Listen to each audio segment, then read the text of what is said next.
Krakoa may be no more, but the mutant dream of a better world is still alive and well. Join Cyclops and his brand new team as they are ready to rise from the ashes in an all-new series courtesy of Jed MacKay. What'll happen next? Well, let's hop into the pages of X-Men issue number 1 and find out together, shall we? So then, as we join this newest issue, we are in a small backwater town in the icy tundra of Alaska. We're introduced to a local lady cop who seems to be our human POV character for this brand new series. She's come to an old derelict factory, which in recent months has been completely taken over by the X-Men. The cop was supposed to have a meeting with Cyclops, only to find out that he's not home, as him and the rest of the X-Men team are away on an important mission in hopes of liberating several captured mutants, including Wolverine. And hey, how is the new team looking? Pretty good. We got Magik, we got Juggernaut, we got Quentin Quire, who's actually a little paranoid about going on this brand new mission now that the mutant resurrection protocols are no longer in place. Again, if you'll remember, Kid Omega died more than any other mutant during the Krakoan era. There's also a newcomer to the team as well, Temper. Her and Quire actually go all the way back to their early days at the Xavier School. If you're wondering why we haven't seen Temper in a while, there's a good reason for that, and it's because she was actively locked up inside Krakoa's core after murdering a bunch of mercenaries. Magik and the other senior members of this brand new X-Men team agree that she got a really raw deal not too long ago, and so they want to try and bring her close and give her a second chance, and already her power to control temperature is paying off dividends. Now, back in Alaska, Beast ends up taking the cop on a walking tour of everything the mutants have done since taking over this factory. They are completely self-sufficient with their own hydroponic garden, run by Glob Herman, and yes, there's a fun ongoing joke where this lady cop keeps getting more and more horrified by each new mutant she ends up seeing. And I mean, yeah, when Beast and Glob are the first, it's probably going to end up taking you a little bit to adjust. Now, why Alaska and why now, you might be wondering? Well, much like in real life, Alaska does serve as an opportunity for drifters and other such people to start over if they're strong enough. And with no nation to call their own anymore, Hank says the mutants kind of have to make do wherever they can. Hell, in a fun bit of connective tissue and continuity, this Beast even notes that he doesn't remember Krakoa that much because he actually wasn't the war criminal Beast, who we read for the bulk of Krakoa. Now, the lady cop is interested in what the mutants are doing because apparently before they took over, this factory actually employed pretty much the entirety of this small Alaska town. Now, what were they building? Oh, this is the best part. They were building sentinels for ORCHIS, of course. Oops. So yeah, needless to say, tensions are pretty high between the town and the mutants as they don't exactly know what they're going to do next. Now, back over with the rest of the team, we see that Wolverine has actually been taken captive by this brand new villainous force. Logan got the call to go and investigate several new mutants who were discovered by Cerebro, only for him to get grabbed in the process and be forced to send out a psychic distress call. Now, who exactly are these weird AIM-looking guys with X-Men X's on their head? Well, they call themselves the Fourth Class. They're leftover remnants of the ORCHIS organization who, after it was revealed the human side was actively being controlled by the robotic AI side, they completely changed their ethos, now believing in the teachings of John Sublime, saying that before them there were three other forms of life: human, AI, and mutant. They want to be the fourth, a brand new race who ends up incorporating DNA from all the others who came before. PSYLOKKE ends up springing Logan from his bonds, and together they all make very short work of these fourth-class grunts, including their own surplus sentinels. Of course, the big problem is, even though they've saved their own man, they still haven't found any of these other mutants that Logan was originally sent in to try and liberate. Back in Alaska, Beast concludes the tour by introducing the nice lady cop to Zorn, who apparently is the resident healer. Again, it's nice to see that this X-Men crew doesn't just have people who do fighting, but actually has its own support structure, attempting to create a sense of community and not just being another superhero team. And another part of this community is revealed to be none other than Magneto. While Beast spent the better part of the day trying to show this lady the kinder, gentler side of mutant kind in hopes that she will tell the town to relax and that they have nothing to fear, Max goes the completely other way, telling them that they absolutely should be afraid, and if they ever even think about spitting in the wrong direction of the children of the Atom, he'll just destroy them all. Yeah, I'm beginning to see why Cyclops decided that Magneto would be better served just staying at the base. And speaking of Cyclops, eventually him and the others end up stumbling upon the horrifying revelation that the fourth school wasn't just screwing around when they said they wanted to incorporate mutant DNA into themselves. It seems that their experiments actually ended up succeeding as they created several brand new mutants who manifested powers later in life, even though that's usually been impossible. Cyclops tries his hardest to de-escalate the situation, telling the fourth school mutants that they officially have more in common with mutant kind than they do ORCHIS and that they don't have to fight.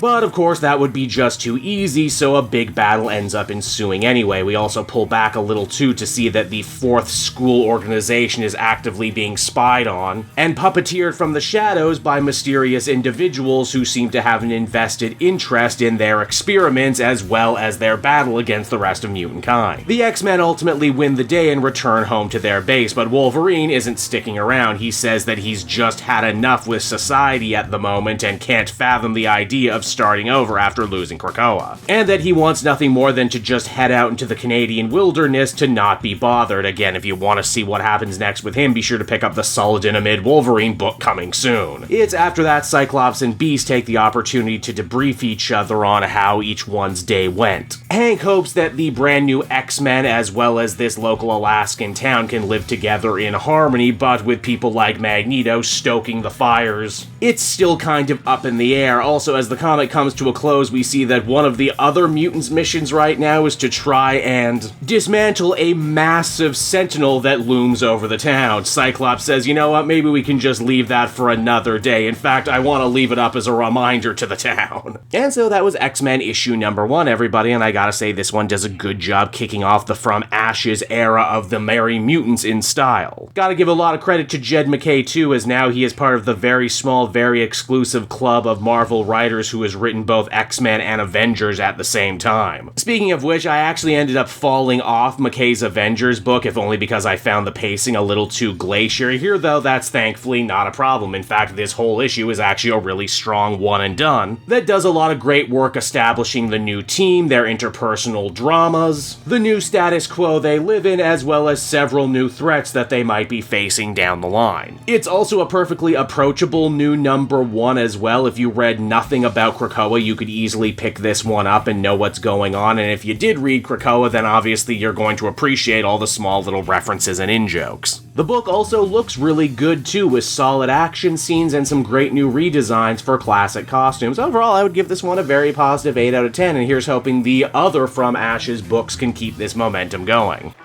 Hey there everyone, it's your pal Cape Joel again, and if you're seeing my face right now, that means you watched to the end of the video, and I'll always be grateful for that. Retention helps in this crazy YouTube game, and so does becoming a patron. If you head on down to the description, you can find a link to my Patreon page. Recently just redid all the tiers, a lot of cool stuff offering up there, exclusive commentaries, exclusive polls, behind the scenes concept art for Capes and Quest. That's the brand new D&D show I've started soon. Never been a better time to become a patron. You can become a patron for as little as $1 a month and help the channel grow and, help me continue to deliver content like what you just saw. So I want to thank you all, and I will see you again next time. Bye-bye.